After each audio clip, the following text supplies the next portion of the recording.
โอ้ยอยู่ดีพี่แหงเฮ้ยอีนายก็ฟอก็อยู่ดีพี่แหงโอ้ยน่าเบื่อว่ะมาเที่ยวแคนาดาเถอะวะเที่ยวนายก็ฟอแคนาดาได้นี่เอาวิรัตเซให้วิรัตเซให้เอ้าอยู่นายก็ฟอโน้น้ำห่วยย่าน้ำห่วยเอาแบงน้ำห่วยเอ้ยมาดีดน้ำห่วยว้าวพุ่นโอ้ยพุ่นเลยเบิ่งเพื่อนทั้งแคนาดาพุ่นเจ๊ทั้งโทเรนโตด้วยนะเห็นบ่พอค่อยโทเรนโตพุ่นเนี่ยมิ้นเนาะน้ำมิ้นบ่น้ำห่วยเดี๋ยว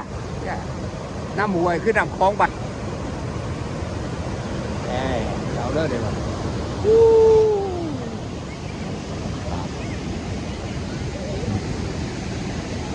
พาถูกพาเมียมาเที่ยวแคนาดาเถอะนะ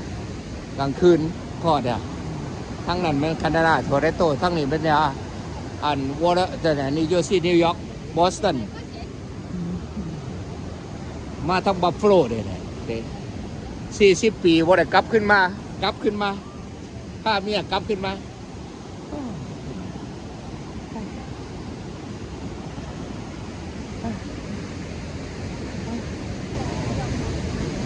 อ้าวลูกเมียไปใส่ซอกหาลูกเมียอยู่คอยก็ดีว่าโอ้ยตายซอกหาลูกเมียอยู่เราคิดว่าบักแดเอาไปทั้งไหนดอกบ้านบักแดเมื่อได้แถวนี่เด้นะบางคนมาเที่ยวพูดโอ้โทรศัพท์คอยชิมเบิร์ทานเนี่ยเพราะว่าคอยถ่ายก็ขึ้นคอยตรงไหนเอาใส่ทำดิทัดชันบอนี่สิไปตัดต่อ YouTube ไม่ไกล10 นาที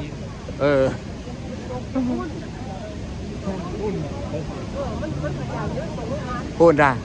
ผู้แคนาดาเห็นบ่หันเขาค่อยเขาขึ้นไปกินเฟอได้เชยได้ยังไงเนี่ยขึ้นไปกินเฟอได้เชยได้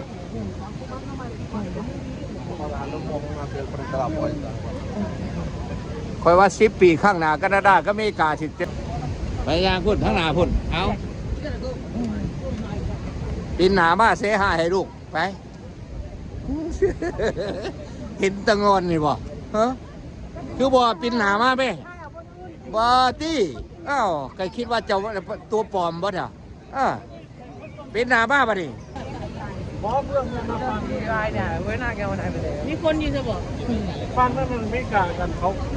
ไม่ทางที่คนบึกบ่มันคนละประเทศมันคนละประเทศว่าเนี่ยเลยแคนาดาเขาไม่ได้สวนที่สวนว่าคนมองเยอะกันมันเป็นไอแลนด์หนึ่งมันเป็นเกาะหนึ่งต่างหากนะคุณดา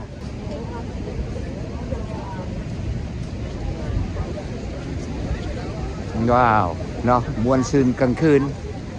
แหมเอ้ยมาเที่ยวกลางคืนด้วยเนี่ยพาลูกพาเมียมาในกาแฟอยู่แคนาดาพี่ละโทรอนโตปวดเมืองเฮือดตึกทั้งฝากเมืองน่ะฝากโทรอนโตคนน่ะเขายังบัดทันได้ยิงคนละฝากหวยคือว่าเมืองลาวกับเมืองไทยนำของอะไร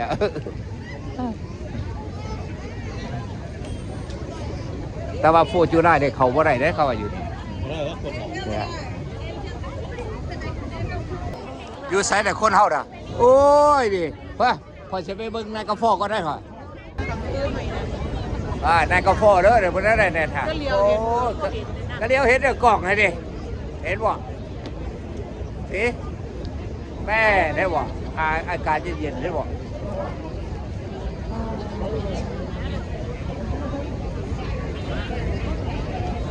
นายกาแฟได้เลยนะสิ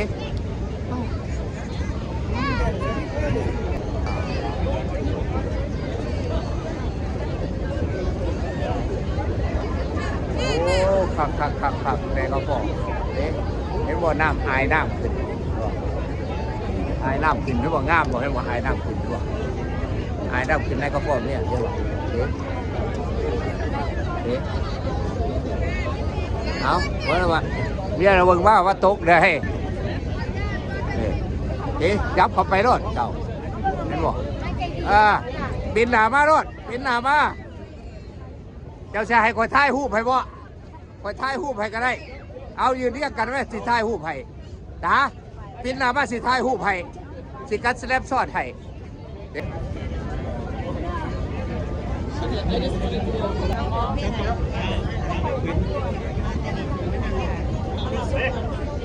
แตกกันเด้อแตกคุ้มเลย จะไปไหมเขาก็ถ่ายหูป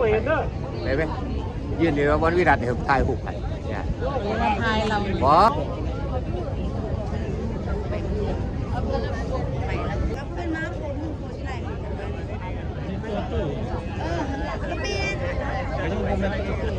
ในก็พูดในก็เบื้องนั้นเบื้องแคนาดา เบื้องนั่นมันก็ในกระฟอมันก็คนไปยืนอยู่เหรอร้านไปยืนอยู่เหรอไหมพวกจะถ่ายให้เนี่ยเอ๊ะยืนอยู่ข้างป้าเพชรนี่นะเนี่ยจะใครไม่ยืนมันเป็นทำไมฮะในกระฟอเนี่ยปีนหนามาดิตาปีนหนามารถปีนหนามาปีนหนามาป้าเพชรกับปีนหนามารถได้โอ้ยไปแล้วมีความสุข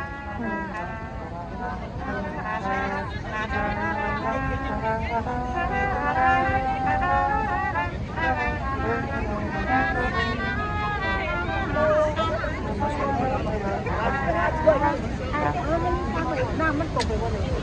ไปทะเลทะเลลงแบบนู้นไหลลงไปเรื่องไหน ให้ก็คนมาเพ่งบาดเท่าเนาะเบิ่งคือคนมาเพ่งบาดเท่าได้เห็นบ่คือคนมาเพ่งบาดเท่าเห็นบ่นั่นก็พ่อเด็กคนมาเพ่งบาดเท่านี่คักแต่ว่าโทษเลยครับที่เปิดหน้าพวกแม่เบี้ยมันงามเห็นบ่เห็นบ่ส่องไฟใส่เห็นบ่งามไม่เคยจะไปลงมาเลย แม่เจ้าคือบุตรลูกโอ้ยเป็นข้าวหนักเนาะ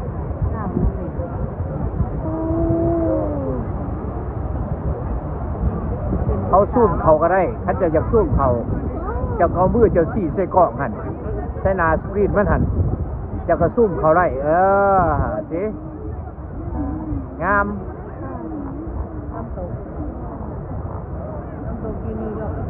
แม่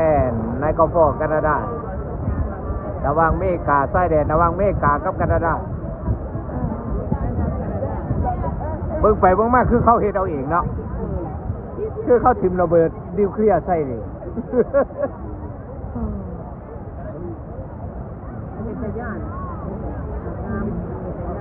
บางเจอกับโซล่าก็กันน้ำ